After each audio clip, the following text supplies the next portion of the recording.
Nikhil, you tell me, as with the technical details coming in, did you expect Virat Kohli to retire from Test cricket? Do you think this was long coming? And do you think the BCCI could urge him to reconsider?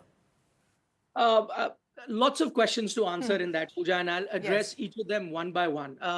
Firstly, did I see it coming? 2 weeks ago, if you'd asked me that question, I would have said no. I don't think that he's going to retire. But now, a couple of weeks ago, things changed. That is because, as a journalist, I picked up this chatter that was happening within BCCI circles, where we were made aware that Virat Kohli is in constant touch with the BCCI. He's in constant touch with the selectors, and he has expressed his desire not to continue playing the long format. So this is something that he had expressed about a couple of weeks ago.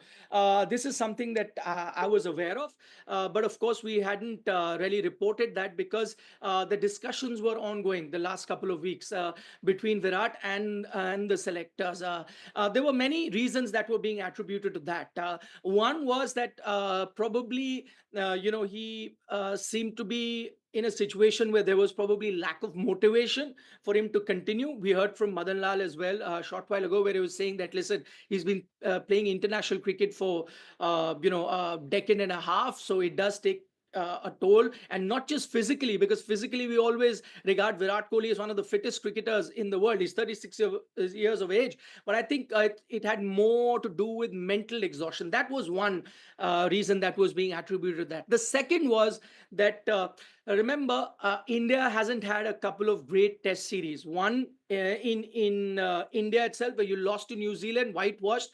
That had never happened in the history of Indian Test cricket. And then on top of that, you lost the Border Gavaskar series as well, when you lost the series to Australia. Now, that with itself, these two losses came with a lot of pressure. And Indian think tank, Indian selectors were on the verge of, starting afresh with a fresher team, with a fresher outlook, so that these setbacks that you had in Test cricket could be rectified. And I believe that right after the Australia series, there was a conversation that was had with both Rohit Sharma as well as Virat Kohli by the selectors, asking them about their future plans, and also the selectors kind of telling them what they envision for Indian cricket. So, as I picked up, that England series could have been an ultimatum for both Virat Kohli as well as Rohit Sharma to really show some form with bat. Because personally, apart from the Indian team not doing well, apart from them reaching a stage where they're on near the end of their career, the fact that both of them hadn't been scoring a lot of runs was also something that the selectors had taken note of. And this conversation was had with these two senior players as to that, listen, England, you could go, but that is going to be a series of tests. If it does not turn out to be the way you desire, we may be forced to look beyond you in So Test cricket. So possibly well thought decision as well.